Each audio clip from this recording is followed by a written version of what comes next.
আসসালামু আলাইকুম আমার প্রিয় খামারি ভাই ও বন্ধুরা। আজকে আপনাদের মাঝে আমি যে বিষয় নিয়ে কথা বলতে এসেছি তা হলো কিউমিড বিসি। কিউমিড বিসি এমন একটি মেডিসিন যা আমরা কম বেশি অনেকেই জানি যারা আগে থেকেই খামারের মুরগি চাষ করি।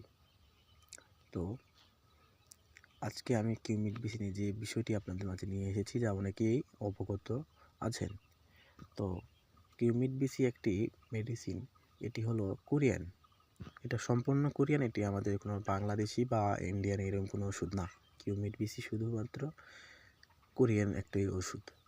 এটার অনেক গুণাবলী রয়েছে যা আমরা অনেকেই জানি বা অনেকেও জানি না। কিউমিড বিসি যদি আপনি আপনার মুরগিকে খাওয়ান 1 দিন বয়স থেকে 30 দিন বয়স পর্যন্ত যদি খাওয়ান, আপনার মুরগি যেখানে 30 দিন বয়সে আসে 2 কেজি, সেখানে 30 দিন বয়সে আসবে 2.5 কেজি বা 2 কেজি 400।